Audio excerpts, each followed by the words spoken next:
The municipality of Luwai, a peaceful coastal town in the province of Bohol, known for its rich history, scenic river, and warm-hearted people. Luwai stands as a symbol of beauty and tradition. But behind this natural charm lies a growing concern that affects both people and the environment. The challenge of solid waste management and water pollution.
Every day, tons of household waste are produced in the community.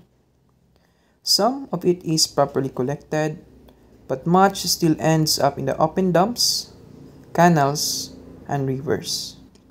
The lack of strict waste segregation and proper disposal leads to pollution that threatens both land and sea.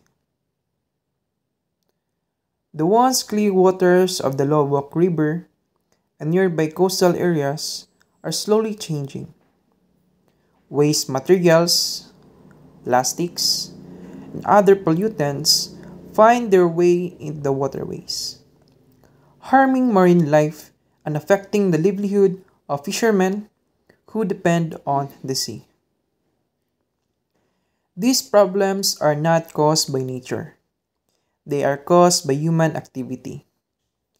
Improper waste disposal, lack of awareness, and weak enforcement of environmental laws make the situation worse.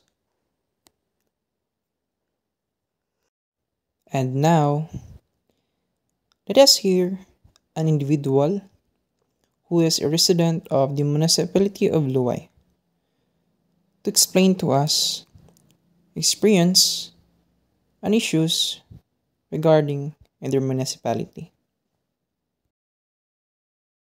May Muntagiski. Kami di ay from student of Cristali College. Nag-game kami og video regarding sa Inject 10. So, naghisgot tigla kini about sa mga issues regarding sa inyong munisipyo. Og karon mangutan ako sa imo like introduce yourself. Tayo aka then unsa imong position. And ako dahil si Jade Arias, taga Poblacion Ibabaw, Luwai.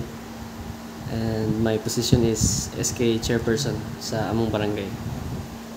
So, karon SK, mangutan ako sa imo unsay mga main environmental issues or mga pagsuway or challenges sa inyong munisipyo sa Luwai? Ang main kanang environmental issues sa among barangay or sa among lungsod is mga solid waste management o water pollution kay daghang tao nga maglabay og basura bisag asa, dampoy ubang tao nga maglabay og basura pero dili ka nang segregate bitaw. And mo na nga daghang tao nga magkasakit bitaw. Okay, yes. So the next question is, what are the root causes of these problems? The root causes kani nga mga issue is kulang sa pagpahibaw sa mga tao nga kini nga balaod bitaw about sa basura, and kanang kulang usab ang mga facility o regular nga paglabay sa basura, and daghang mga basura o tubig nga maapektuhan, mahugaw gikan sa mga panimalay o uban nga negosyo.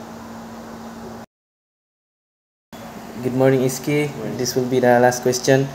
What are the visible effects on local communities, biodiversity, ecosystem, livelihood, and economy?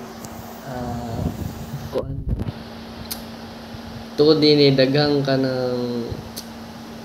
insidente nga masakit bitaw tungod sa hugaw nga palibot o hugaw nga tubig, and ang mga uban isda sa mga lamang dagat is nagkagamay tungod sa mga tawo nga bisag asa panglabay og basura, o maapektuhan pod ang mga mananagat o ang fish port sa luway kay nagkagamay na ang population sa mga isda. And as a isip usa ka SK chairman, kita mga kabatanunan is magtinabangay tag clean up drive para dili po kayo hugaw ang atong lugar pag lusot. Okay, Iski, daghang salamat sa higayon og opportunity nga na interview ko namo karon. Sige. Kini nagatabang sad ka namo og pati unsa ka pagsulbad ang mga environmental issues regarding sa ato ang isip usa mga munisipyo. Daghang salamat, Iski. Salamat. Salamat po.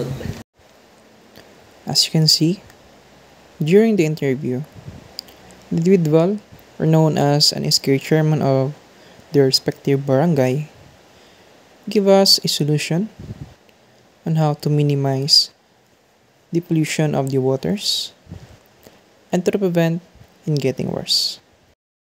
Yet, hope remains. The people of Luwai are taking small but meaningful steps. Clean-up drives, recycling initiatives, and environmental education campaigns are being promoted by schools, youth groups, and the local government. The journey toward a cleaner, greener Luwai will not be easy, but it begins with responsibility. The responsibility to care for the land, the river, the sea, and sustain life. Because protecting the environment is not just the task of a few, it is the duty of everyone. So in order to minimize the risk of having pollution, mind your own garbage and segregate it correctly. Greener life, have a wealthy life. This is Luwai, a town facing challenges, but also a town with the heart to overcome them. For the sake of its people, and for the sake of the generations yet